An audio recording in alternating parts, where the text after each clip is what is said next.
Sydney. Okay, as you might have guessed, I'm pretty happy with at least the early mutterings of the new Prime Minister, Scott Morrison, in relation to energy policy. It is talk right now. He seems to have done away with the renewable energy evangelism we so often talk about, but it is just talk.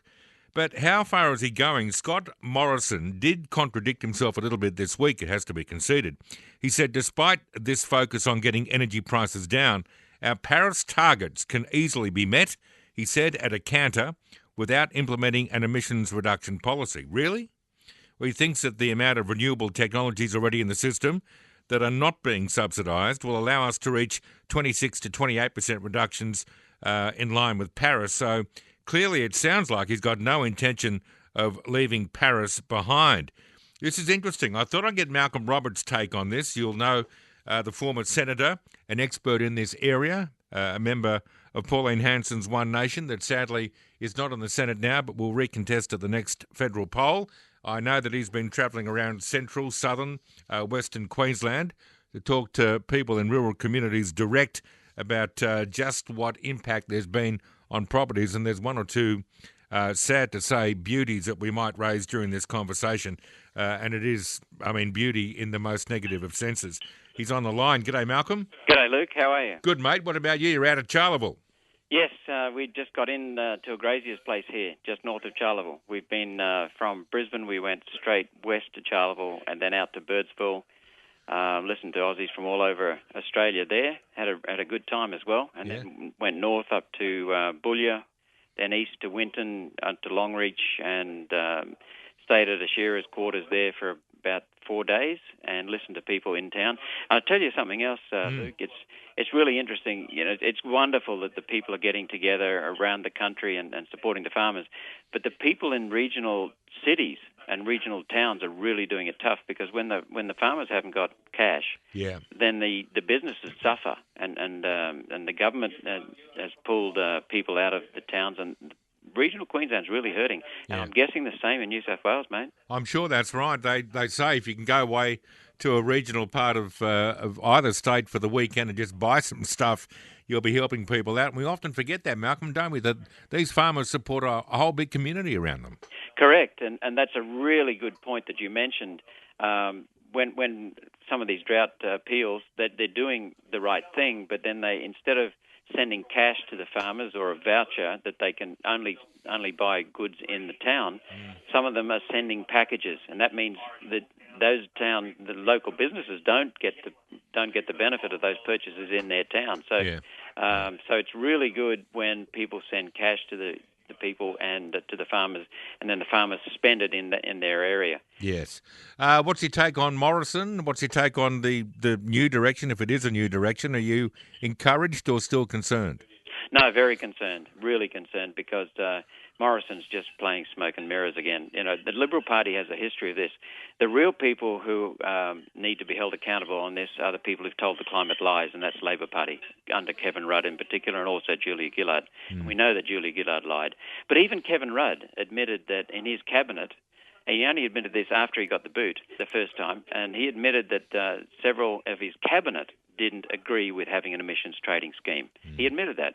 We know, I talked to Barnaby Joyce myself in 2011, and he said it's corruption. There is no evidence that we're affecting the climate, and it was nonsense.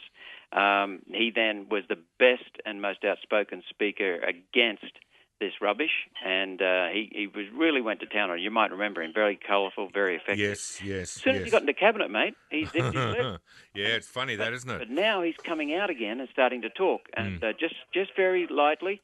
But John Howard, he enacted the renewable energy target, which is decimating our industry, and we can talk more about that later. He also was the first to bring in an emissions trading scheme as part of policy. Not the Labor Party. He was the first. He didn't actually implement it, but he said he would implement it in 2012. But he also stole farmers' property rights, which I'm very happy to talk about. It's a very sad state of affairs. But well, look, we might get into that, because you're at a place, I think, at Charleville. I know Alan has been talking about Mulga in that area, and you're seeing this firsthand, aren't you? Yes, and I was out here earlier this year. We made several videos, put people in touch with Alan, And we're out here. There's a very courageous and disciplined farmer out here called Dan McDonald. And what happened, people need to know that the farmers bought into this area because it's drought-proof to some extent, because when the grass dries up, you can feed cattle and sheep mulga. You just push it over with a bulldozer. Now, mulga is a woody weed. It's just a big weed. It's just a small tree, scrubby tree. Right. And the cattle eat it, and they will survive. Now, when you buy a property, you have property rights that you can use the vegetation, you can use the soil, you can use the land. It's yours. And these farmers have been told that they can't use it. And Dan is now facing criminal charges because he's trying to keep his cattle fed in a drought. And that's just not right. But he's going to take the government to court. He already is taking the government to court. Well, no one could understand hearing this, that if you've got this vegetation on your property and you've got a drought, so no other food, that in fact what you should do is allow your stock to starve. I mean, that's ridiculous. Well, the thing is, it's fundamental to freedom, to have freedom of property rights, and it develops responsibility and innovation within the community. It also is fundamental to freedom. And what happened was John Howard, in 1996, when the Kyoto Protocol came in and John Howard was the Prime Minister, he said that we would not sign the Kyoto Protocol. You all remember that. The UN, the United Nations Kyoto Protocol, he said we wouldn't sign it, but we would comply with it. Now, there are two ways, and this is really important for listeners to understand. There are two ways of complying with the Kyoto Protocol. You can either shut down industry, which everyone in those days would have been in arms about, or you can stop farmers clearing their land. Mm. And what he did was, because we've only got about 90,000 farmers, he took them on and just shut it down. But under Section 51 of our Constitution and Clause 29, if someone in the federal government impacts someone's property rights, then they have to be paid just terms compensation. So what John Howard did was he went to the Queensland Premier at the time, that was Rob Borbidge, and they did a deal there to restrict clearing of vegetation. God. So because then the trees supposedly absorb carbon dioxide, and so if you stop the clearing of land, then you increase the carbon dioxide absorption. So that's how he was going to comply. So what happened then was Rob Borbidge agreed to that. So he's a National Party Premier. So the Liberals and the Nationals got together to stop the farmers. And then in 1998, Peter Beattie came to power, and Bob Carr in New South Wales, and they were Labor premiers. They both are on record saying that they did deals with John Howard, and they're the ones who implemented the really strict vegetation clearing restrictions. And then the Labor Party has ramped it up regularly since then. Anna Bligh did it, I think, and then Anastasia Palaszczuk decimated the farmers earlier this year in May, when she put in really strict legislation. Now, for feeding his cattle, saving their lives, Dan is under criminal prosecution. It's unbelievable. What's the way out of that? Is there, because I'm not sure if the opposition in Queensland are necessarily prepared to go back and change all of this, or are they? No, the opposition, the current opposition, the Liberal National Party, when they were in power under Campbell Newman, all they did was stop any further encroachments of property rights, but they didn't wind anything back. But it's not just farmers and their property rights that are at stake, it's coastal residents. Alan Jones did a wonderful campaign against the administrator of the Port Macquarie Regional Council. Yeah.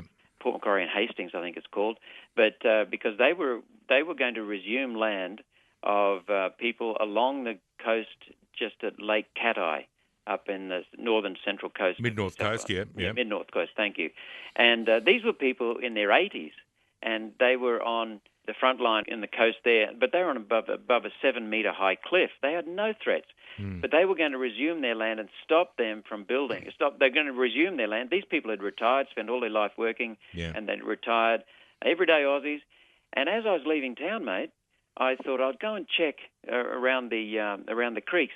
You know, the council, at the same time as they were resuming houses, wanting to resume houses 7 metres above the sea level, they were actually allowing people to build mansions right on the bloody creek level, and they were being flooded at the time already. Yeah. And so it's just complete corruption of government at state, federal and local level. It's madness. It's madness. And we read today in the Australian, Graham Lloyd telling us ClimateWorks reckons Australia needs to double its emissions reduction progress to achieve the federal government's target of 26 the 28%. Mate, the worry is that this goes unchecked by most of the population who don't seemingly engage certainly on the level that you do. I think if people were genuinely aware, and obviously Alan's helping that, about what's happening on the mid-north coast, what's happening in central western Queensland and elsewhere, there would be rightly people marching in the street, wouldn't there? There would be. And in 2009, you talked a little while ago about emissions cutting. In 2009, we had a global recession, and the production of carbon dioxide from human activity, industrial activity, was less than in 2008. But the level in the atmosphere was higher. So we produced less than we did previous year, but the level in the atmosphere is higher. And that just confirms what the real scientists know, and that is that the human production of carbon dioxide has no impact whatsoever on the level in the atmosphere. It's controlled mostly by the ocean and so many things, even the seaweed and even the weather. So as the temperature rises, the carbon dioxide is liberated from the oceans. The oceans contain more than 50 to 70 times the level of carbon dioxide in the atmosphere. Jeez. The whole atmosphere is 1/50th of what's in the ocean. Yeah, Slight changes in temperature liberate that carbon dioxide. Yeah. Scott Morrison is probably not going to remove us from Paris, is he? No, they're wanting to put the UN ahead of us. And the crazy thing is, mate, that they're, what do you call them, aspirational goals for these countries. Other countries are not even complying with the Paris. Yeah. And what Morrison is doing is he's going to legislate that we will comply with, that we will continue that we will comply with Paris. So it's no longer voluntary for us, it'll be compulsory. It's going to, already John Howard introduced the renewable energy target.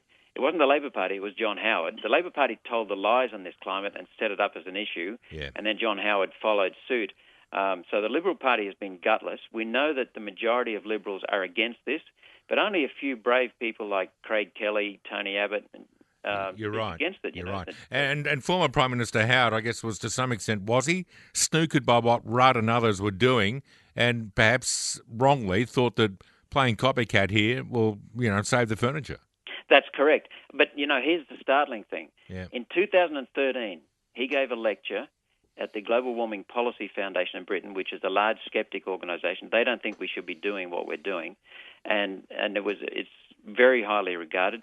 He was invited to give the annual lecture. In 2013, he went to London, delivered the lecture, and in his opening paragraphs, he said, "I am agnostic on climate science." In other words, he doesn't know what the science really says.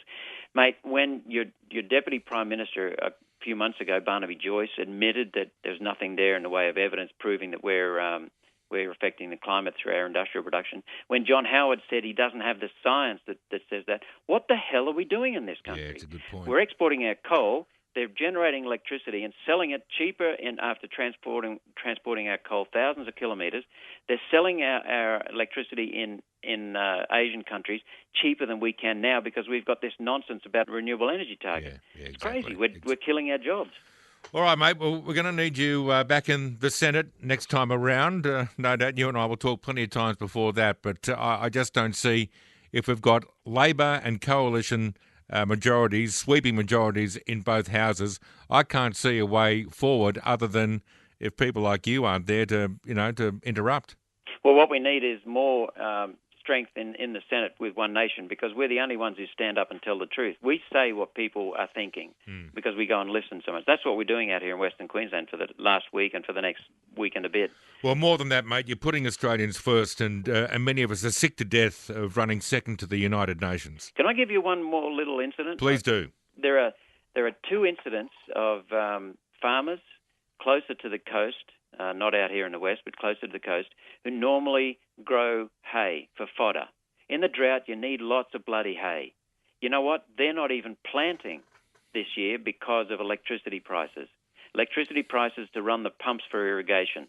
Yes. Out here, I was at a grazier's place, sheep grazier's place, for 4 nights, I think it was, and we stayed in the sharing quarters.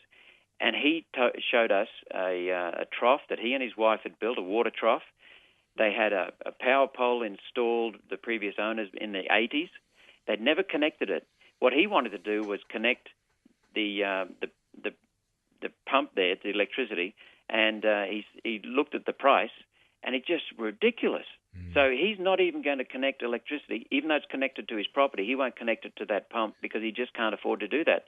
So he's going to rely upon a windmill This is insane. Insane. It's insane. It's a real worry. It's a real worry. Malcolm, good to talk, mate. Stay safe. Appreciate your time. You're welcome, Luke, anytime. Member of One Nation, former senator, and you can vote for him next time around. That's Malcolm Roberts.